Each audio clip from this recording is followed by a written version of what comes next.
Time now for the Morning Rush. And we start things with Kristen Curry. Good morning. Looking at the possibility of scattered to even widespread showers and storms today from state line to state line. We have those rain chances. Probably some of those could be strong to severe. We'll be watching the hail and wind threat as well as heavy rain leading to localized flooding. Still raining tomorrow morning and continuing with the widespread storm coverage as we get into Thursday. Showers and storms likely to dissipate by Friday. Crystal? And as you get ready to head out the door, we're following the day's top local stories. We start with our election coverage and Fernanda Lopez downtown. There will be a runoff election to decide who will be Albuquerque's next mayor this morning. Tim Keller and Dan Lewis will continue campaigning. Keller came in with 39% of the votes. Lewis came in second with 23%.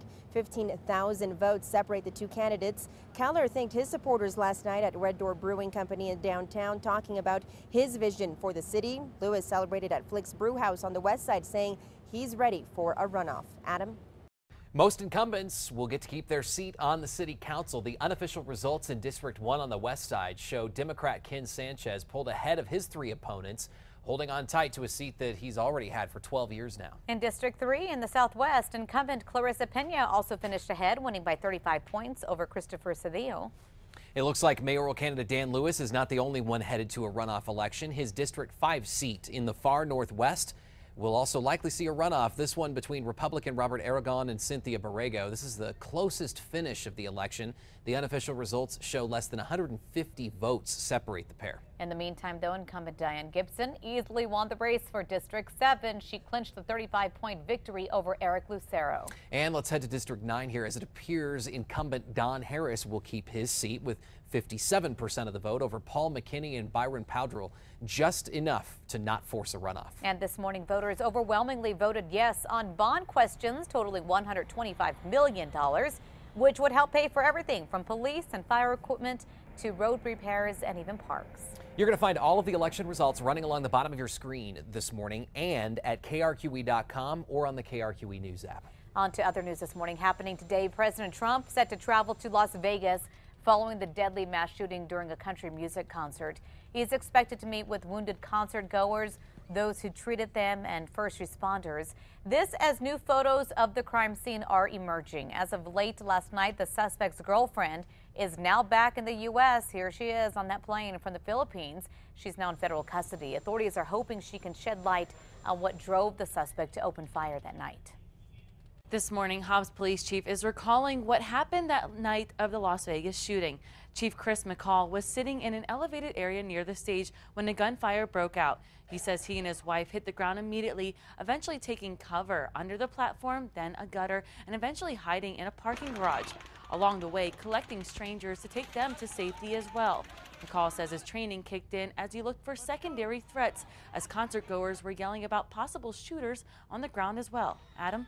House Democrats are set to meet on the Capitol steps today to honor the victims of the Las Vegas attack and also demand legislation to prevent gun violence. They're calling to expand background checks and appoint a bipartisan committee to study the issue.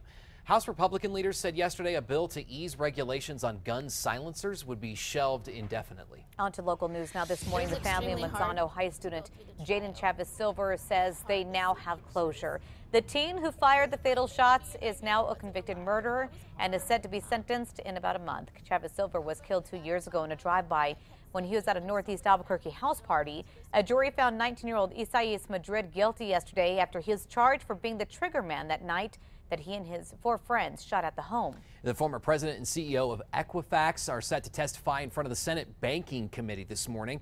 This is about the hack that put the data of more than 145 million Americans at risk. Richard Smith got a public scolding at a congressional subcommittee hearing yesterday. He says he takes full responsibility for the hack and that both technological and human error were responsible. What's believed to be the largest data breach in history just got a whole lot bigger. Yahoo now says the hack back in 2013 that it originally said affected 1 billion users actually affected all of its 3 billion accounts. The breach was originally revealed in December. The stolen information includes names, email addresses, phone numbers, birth dates, and even security questions and answers. Kristen. Today's Metro Threat Index out of 5, looking at scattered to widespread storms and showers at times. On top of that, windy conditions about 10 to 20 miles per hour heading into this afternoon, and cooler temperatures back down to the low to mid 70s. Watch for some localized flooding within some of those low-lying areas underneath those heavier showers and thunderstorms. Crystal? Okay, here's some new health facts for you this morning. London researchers found vitamin D can protect against severe asthma attacks. Doctors say a daily dose of vitamin D combined with regular asthma medication could cut the risks of a serious attack in half. Time now for a check on your commute. Not seeing anything major out there. We're actually looking pretty good on both interstates. And at this point, surface streets moving at posted speeds. We will let you know if we see anything otherwise. Here's some new facts this morning. The fall flavors war is heating up again. Maple pecan, maple syrup seems to be giving a pumpkin spice flavor a run for its money. Maple. Yeah. A lot of people think so. In the past month or so, according to Google Trends, maple-related searches have skyrocketed. Some of the maple-flavored treats leading the way are Starbucks Maple Pecan Latte, Kettle Brand Maple Bacon Potato Chips, and Chobani Maple Yogurt.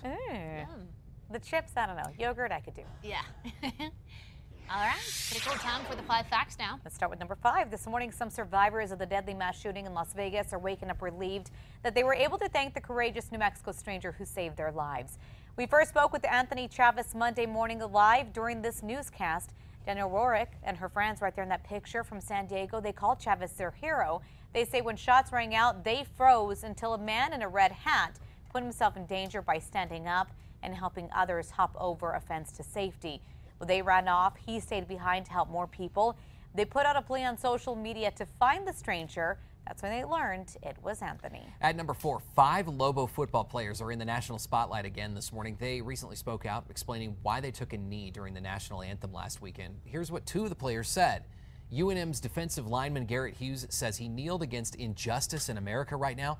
UNM cornerback Elijah Lilly says they didn't do it just for them. They were also representing people who might be afraid to do the same. At number 3, cooler across the state today. Albuquerque only in the low to mid 70s, but widespread storms and showers likely. We'll be watching for the risk of some of those storms to turn severe. Threats will be hail, damaging winds, heavy rainfall, localized flooding, and lightning.